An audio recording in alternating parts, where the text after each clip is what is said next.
doing very well now. Cheta, it's all right. Age gets to us all. And Mr. C, good morning. Good morning.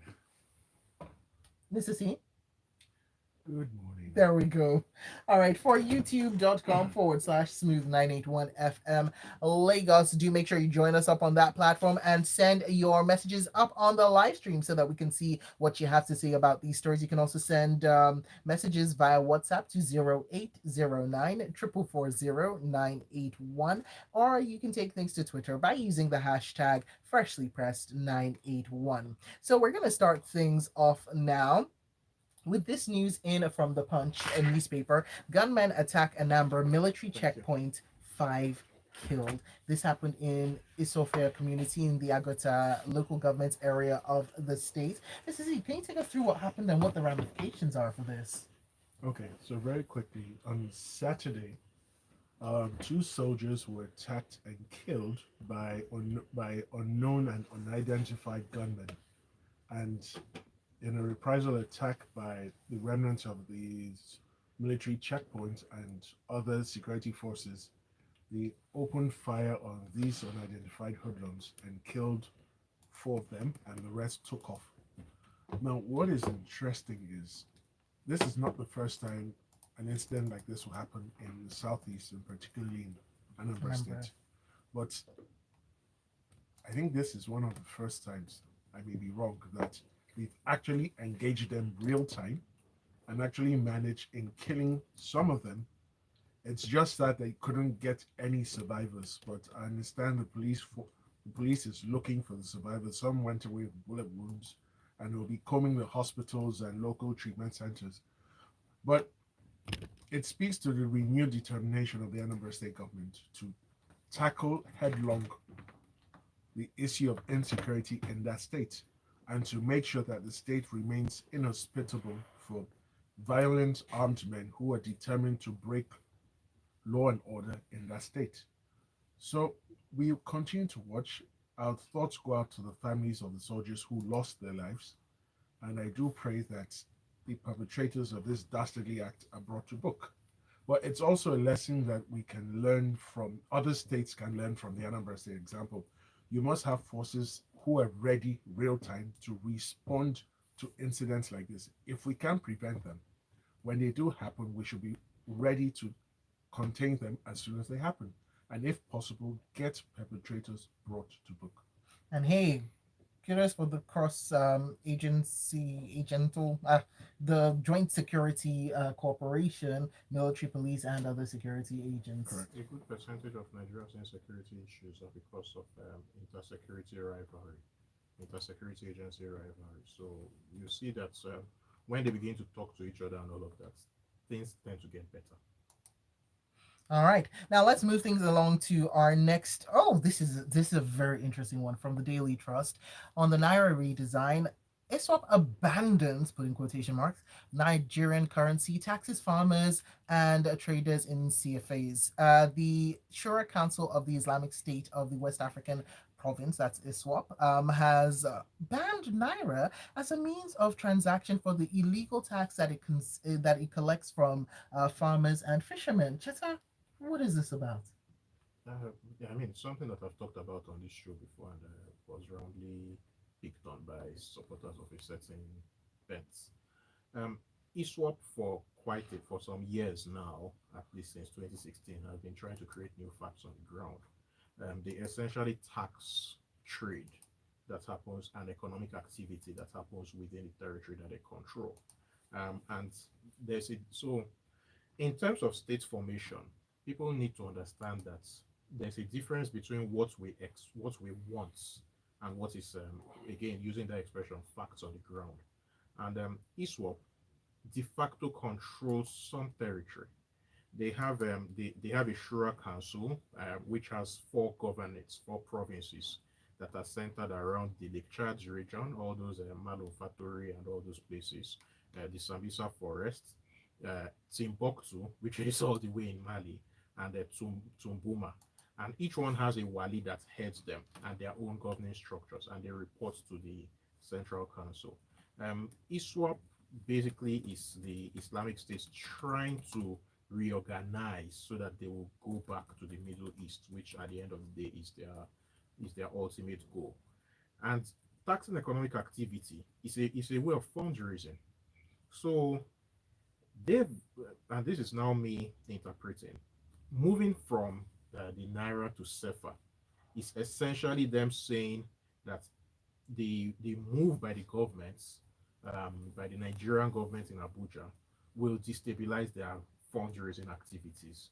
So they want to go for a sovereign currency that is more reliable, at least at this point in time.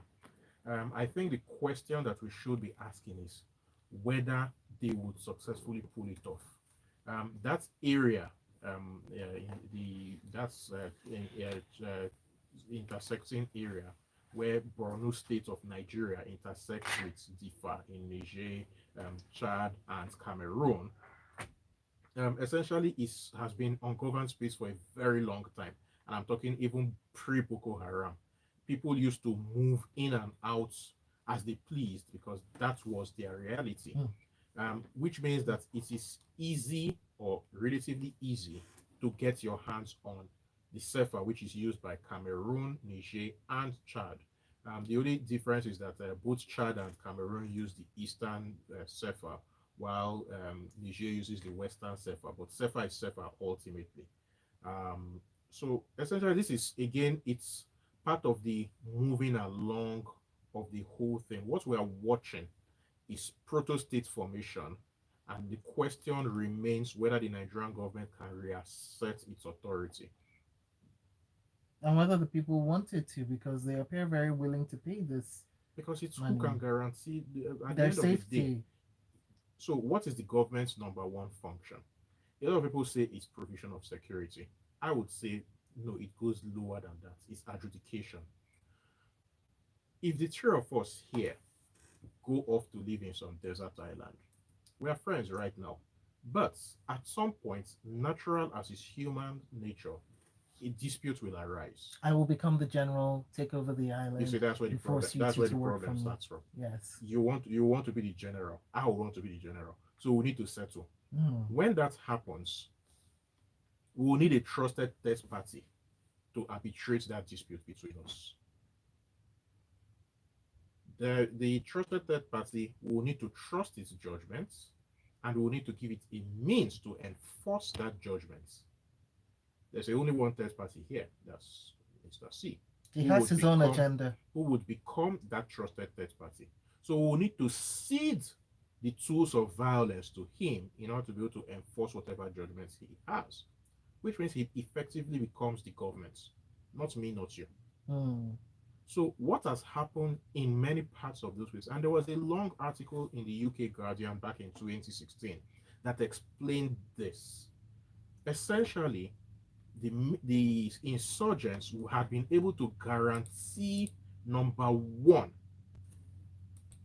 security by being trusted in their judgments. And everything flows from that. Education, all of that, even though their own education is not it's Quranic education, but it is an education. And these are the things that we need to understand. One of the most fundamental failures of the Nigerian states is that failure of justice. Mm. I never quite thought about it that way. Thank you. All right. From the Punch newspaper now, flood affected 3.2 million Nigerians and 1.4 million displaced. So we've heard from the United Nations in the Nigerian situation reports released by the UN Office for the Coordination of Humanitarian Affairs on Friday said that the number of people affected by the flooding in Nigeria has risen to over 3.2 million, with the 1.4 million being displaced. And it talked about the fact that this has ravaged 34 states, was capable of increasing waterborne diseases, and the list goes on. Mrs. C, coming to you for this one. Okay, thank you, Shopper. So this makes for very dire reading because we already knew what impact the flooding in October had on the country. So they're just putting flesh to the facts, which is one, the flood wreaked havoc in 34 states of the Federation, meaning only 2 states escaped major flooding. We then discovered that at least 3.2 million people have been affected by the flood. Now, this, we must have at the back of our minds that this 3.2 is not the exact figure. It's just an estimate at best, a very close, accurate estimate. That 1.4 million people have been displaced, and they're presently now, some of them are in internally displaced camps, some of them are staying with friends, relatives, or loved ones. And these are the people who have been directly affected by the floods, not to talk of those who have been indirectly affected. Correct. Then 4.1 million people are now at the risk of experiencing severe food insecurity. Now, we must remember that before the flood, we already had the challenge of food insecurity due to the persistent security challenges in the northwest and the northeast corridors of Nigeria. Then you then add the flooding to the mix. And we've now come to know that at least 1.74 million children under 5 are projected to suffer from acute malnutrition in 2022. And that is a conservative figure. It could be a lot higher. My goodness. Now, we heard from the Food and Agriculture Organization, which talked about the number going, if nothing being done about it, the number going up to 25.3 million Nigerians, I think, affected by food insecurity. What are we not doing?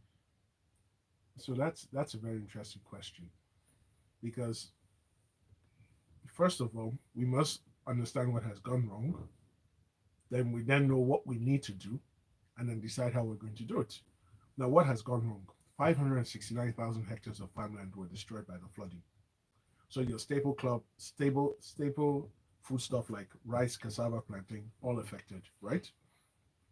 Now, one of the measures being taken or adopted is the dry season planting. They want to plant crops in the dry season. Yes, that's a good step. Will it meet the lost demand or the lost supply? I don't think so. I still think there will be a shortfall, right? Now, beyond that, the people who lost their crops, is there some sort of relief package being presented to them? Then I don't know the position now with our grain reserve, because Cheta was speaking last week and he did mention that we've opened the grain reserves at least 3 times, correct? 3 times over the last one calendar year. So each time we opened the grain reserves, did we replace what we took out? I don't know. Now, just I'm going to bring you into this conversation because the next topic actually just takes this a bit wider and comes at it from a different angle. From the Vanguard, 3 billion people can't afford a healthy diet. This is according to the United Nations, where we heard from the FAO at the 27th Climate Change Conference, COP27, who said, talked about food cold chains being critical to meeting the challenge of feeding an additional 2 billion people by 2050. But basically, the crux of this article is that more than 3 billion people can't afford a healthy diet due to growing food insecurity and global warming effects. And so governments and international development partners need to invest in sustainable food cold chains, but bring this to Nigeria, Cheta. Let's talk about Thanks that. for asking that question, for bringing that point. So first things first, I like to look at it from the point of view of percentages. 3 billion people not being able to afford a healthy diet globally is about 38% of the global population. Because global population, according to UN projections, we surpassed 8 billion people on the planet on Friday. So the 8 billionth person was born on Friday. So essentially, you have a situation where 38% of all people can't afford a healthy diet. When we try to zoom into Nigeria, there are so many things that come into play. So I would want to bring it first. Back in 2019, SBM Intelligence conducted a survey and came to the conclusion that 63%, only 63% of Nigerians, or 63% of Nigerians, did not have any disposable income after buying food. And that's a very key figure because food inflation has skyrocketed since then. And we'll be hearing from the NBS. We've not done a second survey, follow-up survey since that time. 2019 was 3 years ago. So it's arguable that even more Nigerians cannot afford to buy anything after they've fed themselves. Which brings us to the question of what is the quality of what they are eating. And according to Adi Konde, who is the Vice President, Program Innovation and Delivery at the Alliance for a Green Revolution in Africa, 84% of Nigerians cannot afford a healthy diet or 3 square meals a day. She said this at the Sahel Food Systems Conference in September. And she said that about 40% of the hunger in the country was brought about by insecurity. So we have a problem of insecurity affecting food supply, which, for the record, has become a global issue. So, for example, the world's bread basket is the Russia-Ukraine region, very fertile region, and most of the world's wheat is planted there. Between Russia and Ukraine, they export almost 80% of the world's wheat, and suddenly a lot of it has been taken offline because they decide to get into a boxing ring and box themselves. Um, when wheat becomes scarce, things like bread, all of that stuff, it becomes problematic. In Nigeria, we've had the floods, but key is insecurity affecting the movement of produce. One of the things that every quarter SBM releases the Jollof Index, and one of the things that we found in the last Jollof Index was a lot of people who used to go and bring food from the hinterlands no longer go, or drivers now charge a premium. If drivers charge a premium because of insecurity, what that guarantees is that that cost will be passed on to the customers. Of course. Has your salary increased by 10% in the last 2 years? Cheta, you didn't even need to finish that question. Sure, a lot of people already answered it. Food costs have gone up. When we started doing the Jollof Index in 2016, the average cost of a pot of jollof rice was just over 4,000 naira. Now it's just under 10,000 naira. Wow. In the space of 6 years, it has more than doubled. Wow. Wow. Don't know what else to say apart from wow to that. Let's move on now. So we're still going to be talking about we're talking about the cost of unhealthy living. This one comes in from The Guardian. And Mr. C, I'm coming to you for is World Diabetes Day. Over 10 million Nigerians have diabetes, which kills more than COVID-19 and cancer. Apparently. So, as Nigerians join the rest of the world to observe this World Diabetes Day, the Endocrinology and Metabolism Society of Nigeria has warned that over 10 million Nigerians are living with the disease, and the numbers are expected to double in the next 7 years if nothing is done urgently. So by 2030, we might be seeing some extra numbers. So I'm just taking it back in history. In the 60s and 70s, diabetes was found in only 0.5 to 1% of adults in Nigeria. In the 80s to 90s, it rose to 1.4 to 2.2%. Now we're in the 2020s, and there's about 5.7% of adults affected with diabetes and 10 to 15% with pre-diabetes. Mrs. C, your thoughts? Thank you, Shopper. So these are very shocking facts, and it points only to one thing. As society has grown, expanded, and developed, and as people have gotten money into their pockets, they've adopted a sedentary lifestyle, which makes them less willing to work out physically and more willing to sit down behind tables, chairs for long periods of time to take motorized forms of transport as opposed to walking. Because if you look at the periods Have you seen the weather? I was going to say, when I came to this country, I was all about the walking, but 5 minutes under that. But you see, you have 24 hours to walk. Trust me, in the evenings when it's much cooler, from like 4:30. The generators in come Lagos. on. The Yes. generators come on, Mr. C. I used to see. I'm a big advocate of walking, but boy, walking in Lagos might be unhealthier than a sedentary lifestyle. Sorry. It depends. It depends. So Depends on what. first you mentioned We don't have trees. no, there's still trees. There may not be lots, there's still trees. I don't know where you live, there's still trees. Trust me. There's still trees, Cheta. So the fact of the matter is this, right? 1 in 10 adults in Nigeria now has diabetes, and 10 million have hypertension, and 30% of the people who have hypertension also turn out to have diabetes. Now, it's becoming increasingly harder and more expensive to treat diabetes because the cost of the drugs and the testing strips continue to go up. So what is the advice to everyone listening out there? Pay more attention to your health. Reduce your intake of fast foods and carbonated drinks. Try to live healthy. Take more fruits. Drink more water. And you will see, and we will start to see a reduction if more Nigerians adopt a healthier lifestyle.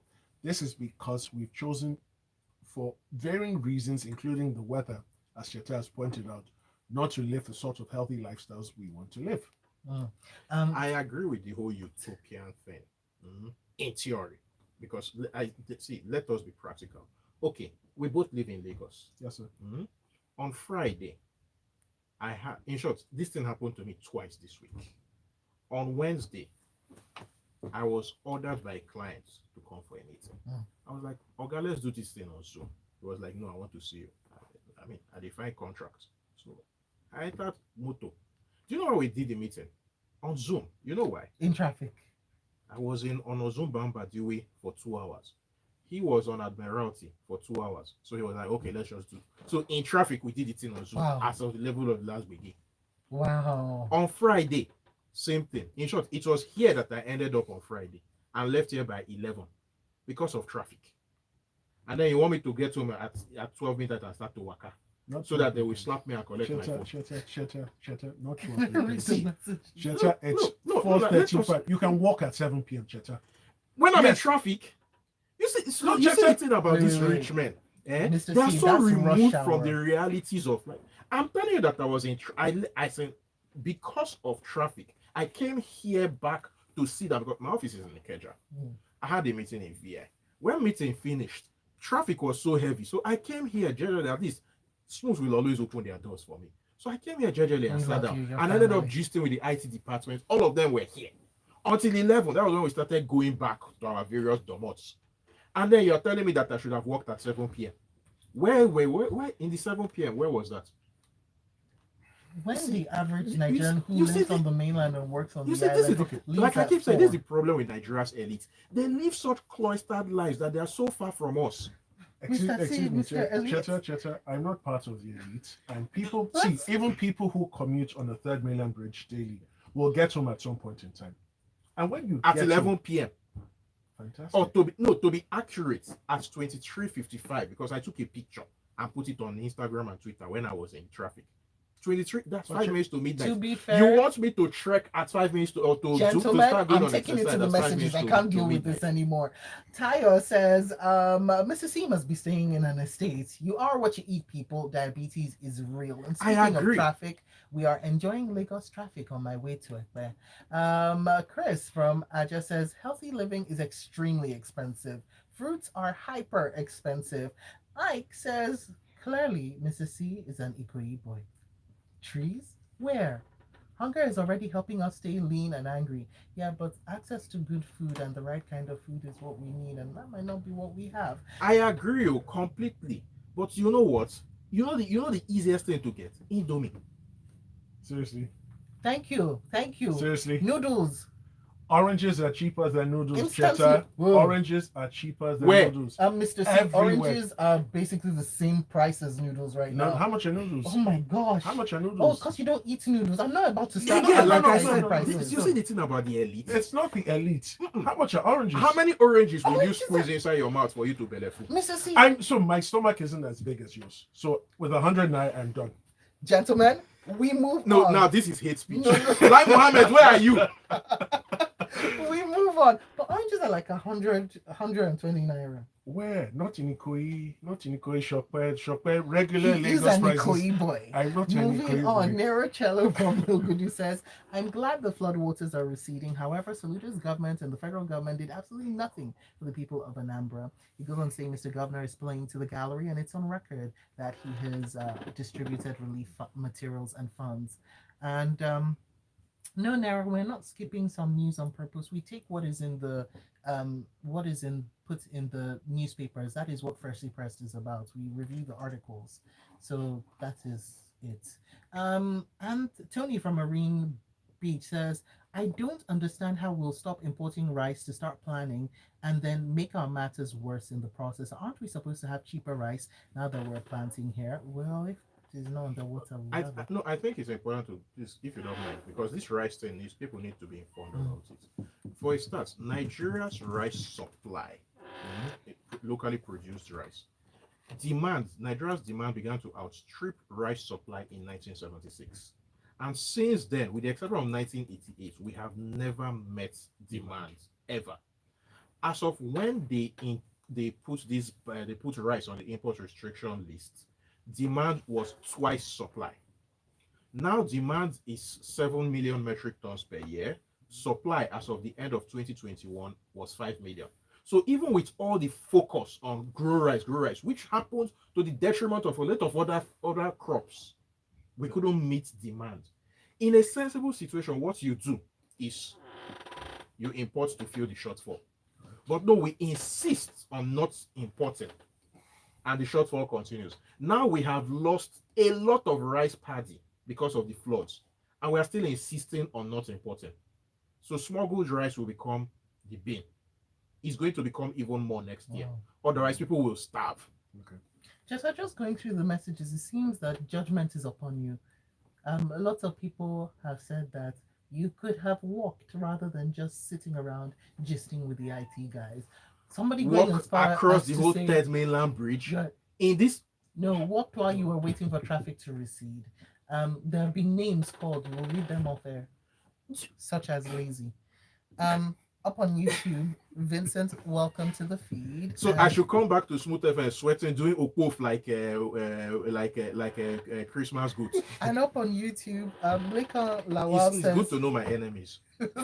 says, how many oranges will you squeeze into your mouth to Belefort, Mr. C? No, Exactly. It's not addressed to me.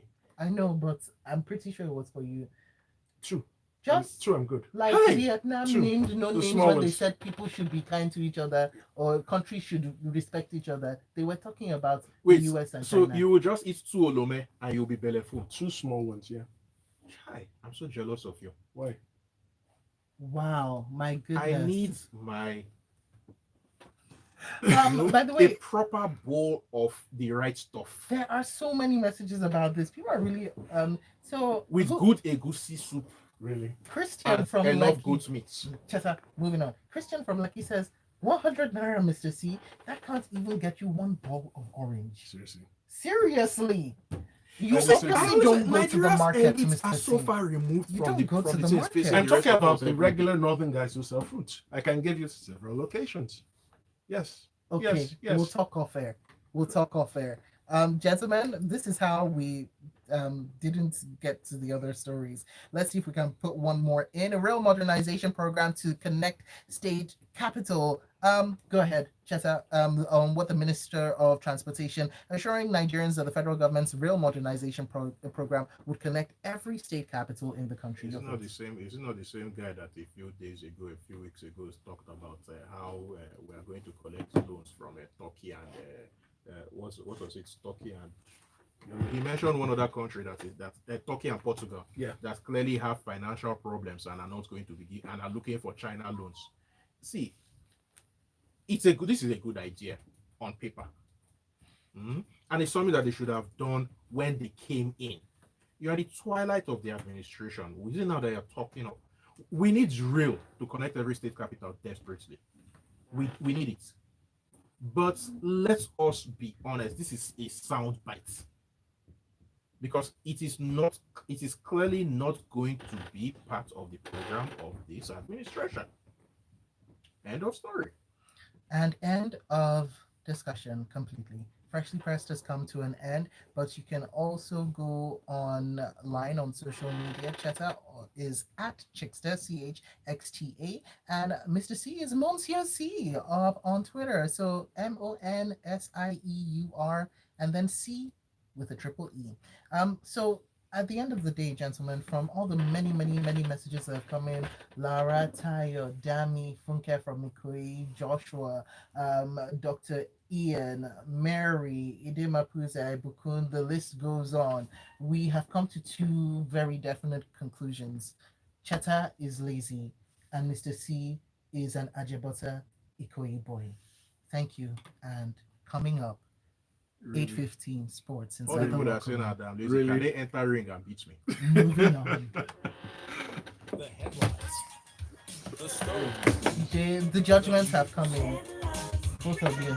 And they also want to know who your fruit supplier is because ain't nobody buying oranges at that price. 98.1. See, bowl of orange for 100. Are you a terrorist?